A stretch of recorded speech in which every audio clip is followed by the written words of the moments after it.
No gates. No, they just showed up. And they came in and they just made us feel great. Like, where are you guys from, man? We never experienced anybody like you guys. And we could be honest with them, just totally honest.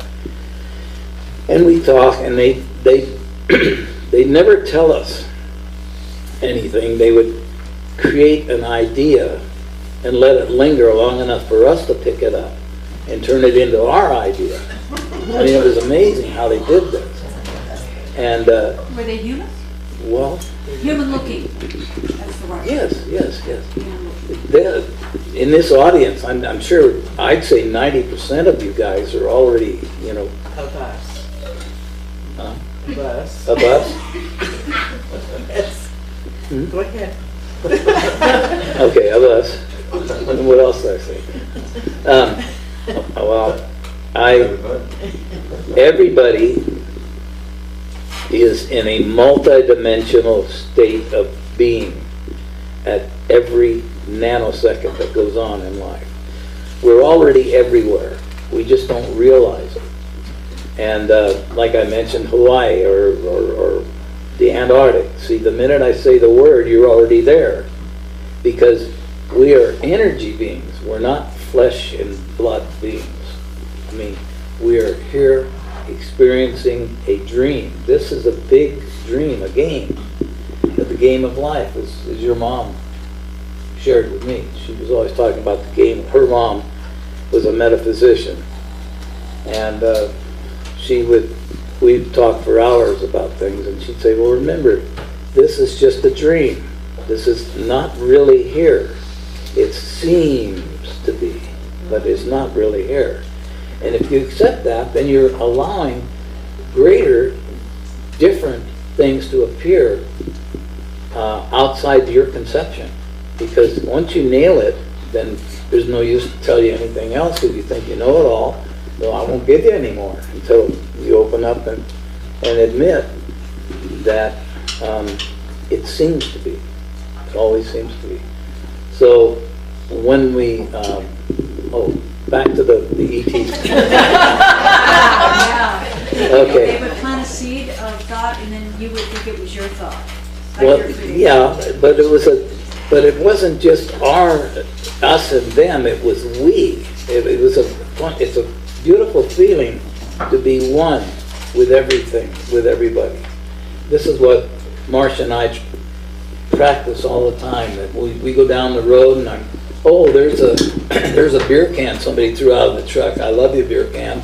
In other words, we find everything and put it into a feeling of celebration. Those are for our lessons to learn. See, if you did that, Ralph, what would you feel like now? It's a lesson to me not to do what you're seeing. Those lessons are coming at us every day from everybody, from every place we go. We call them adversaries, and we're afraid that, well, the bad guys are going to go. I'll get back to that.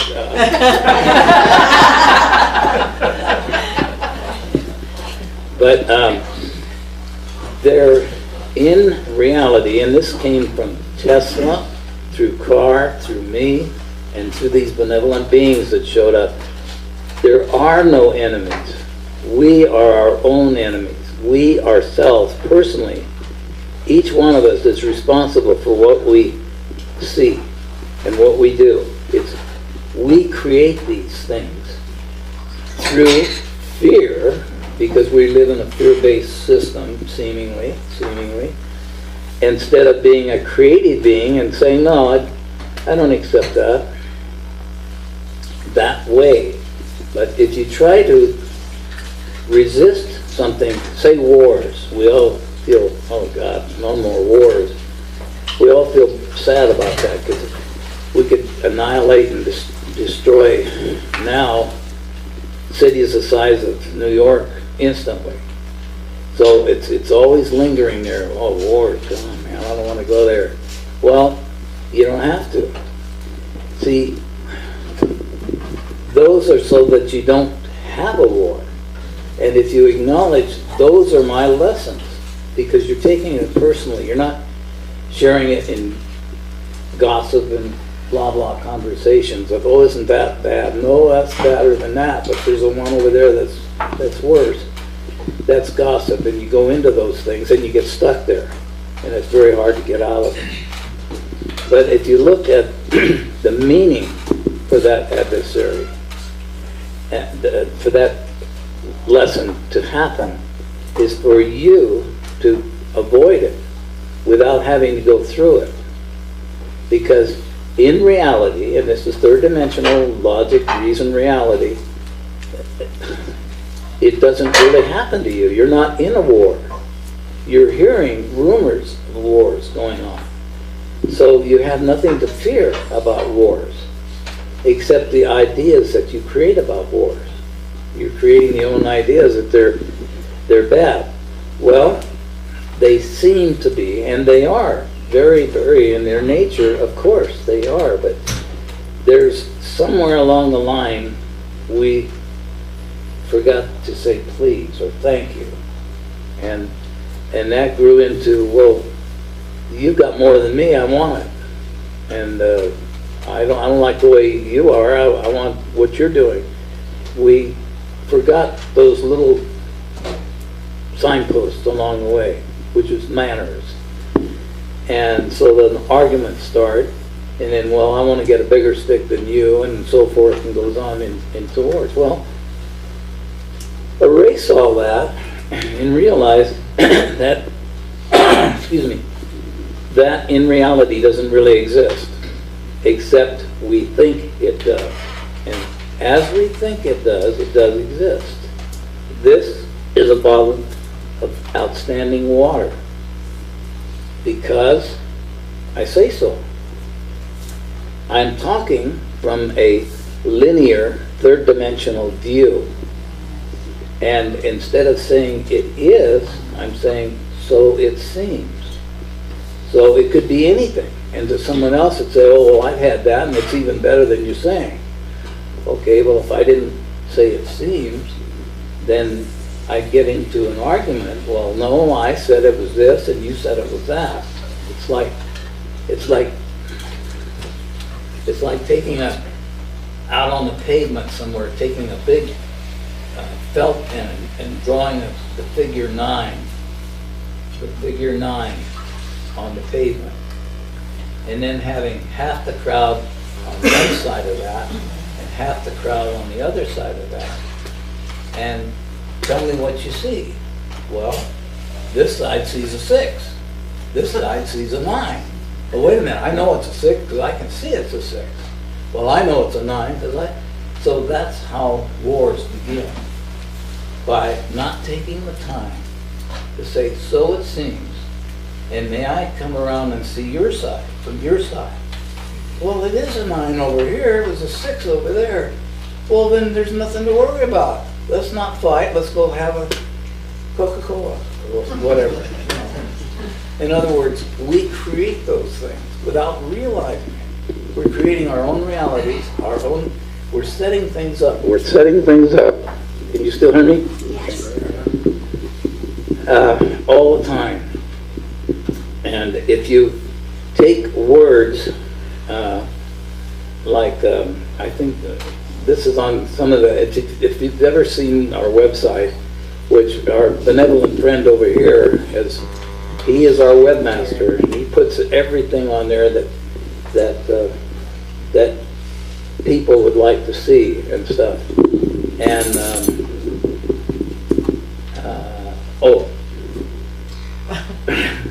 about word power, how you change your realities outside. How do you change it out here? You can't change the wars. Yes, I can. I can change where there's no more wars in my world, because I won't accept the idea of war. I accept only love and peace. That's where I'm coming from, and I don't care about what anybody else. If they want to think wars, oh boy, the minute you think of it, it comes into your reality, because you are the creator. That's how powerful we are. But if you think love and peace all the time, and Marsha and I go down talking to flowers, talking to signposts, talking to Every talk to rocks. And Rocks are right. yeah. But let me just Yeah. add, when he says there's no more wars or whatever, and the other concept is anything that we find ourselves involved in, whether it be a war or a act of love, is for our understanding, for our growth. There's nothing that ever happens to us by chance. Everything, there's a reason for everything. And it's always for our growth, for our understanding, to make us, to take the next step. And so I feel like that's a concept that we need to think on too. Yeah, yeah. And back to the ETs. Oh, yeah. Well, anyway, they would come as hippies sometimes, or it looked like a meter guy going to read a meter, or a couple that they were in love, or something. They just, different people would show up at different times, but the feelings of these people was, whoa, man, I want to be around these guys, because they don't have any fear, they don't have any doubts, and it was beautiful. And they were helping us with our craft. We did later open a greater communication with them, and found that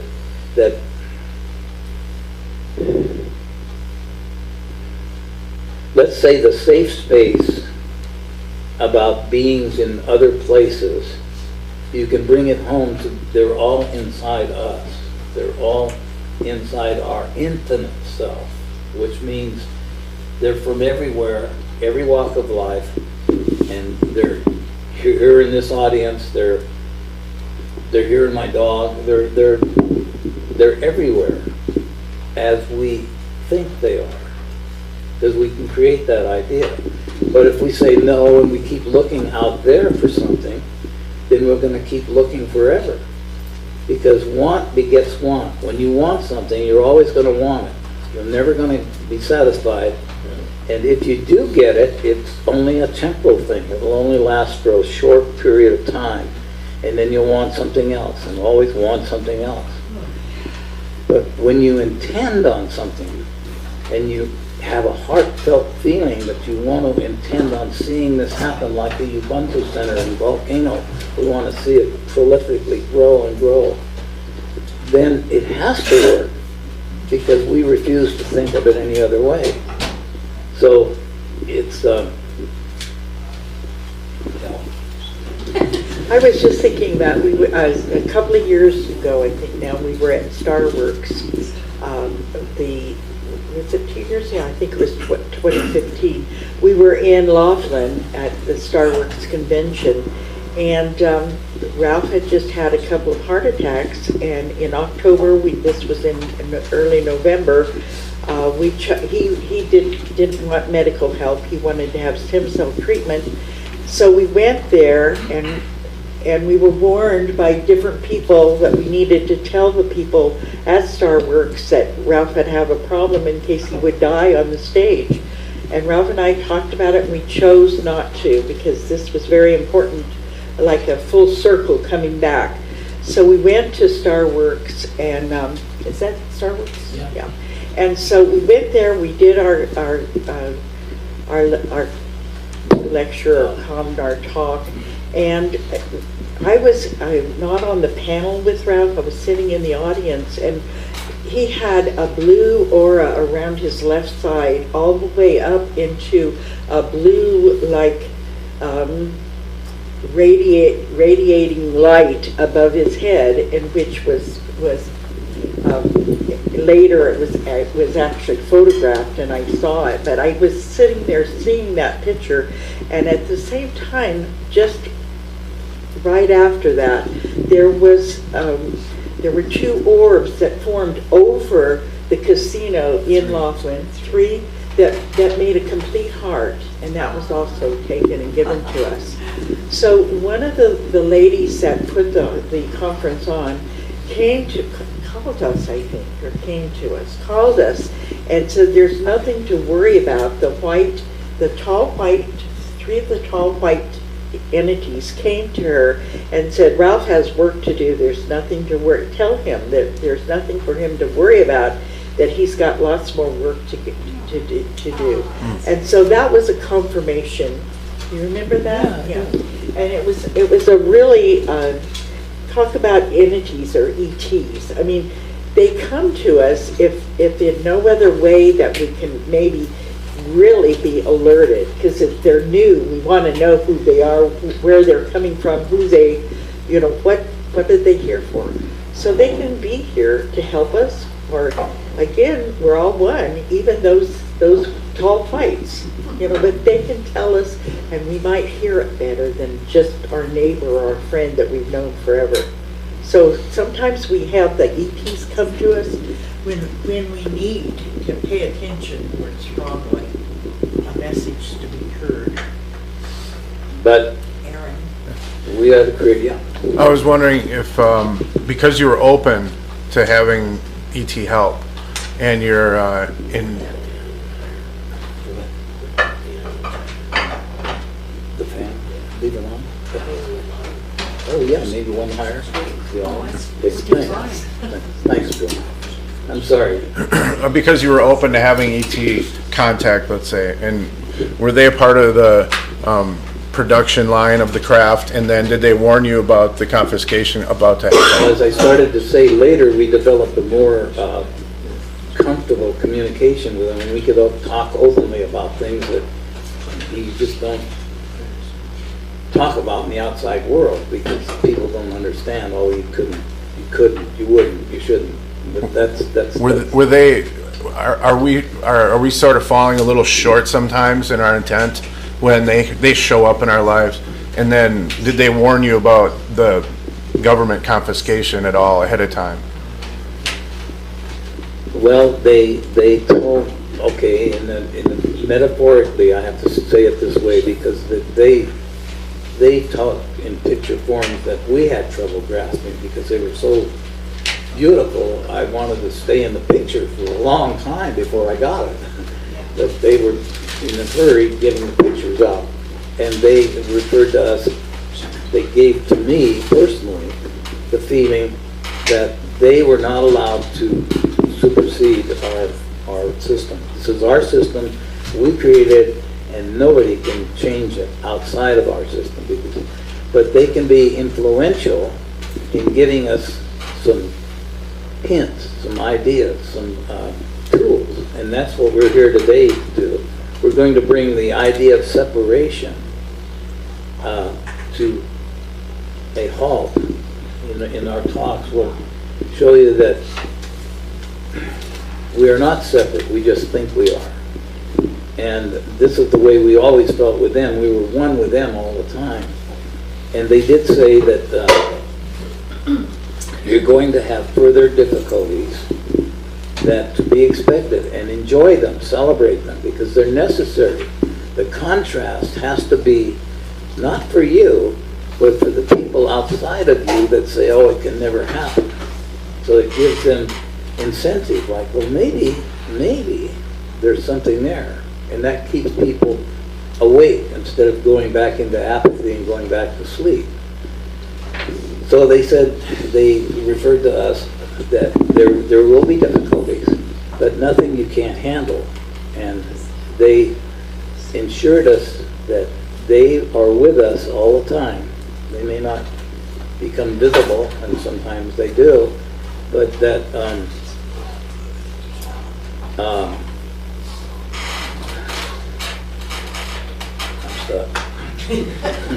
They assured you. they assured me. Okay, how did they assure you? Well, they just said that we would be creating all these things, including the seeming failures that we were having in communicating to people.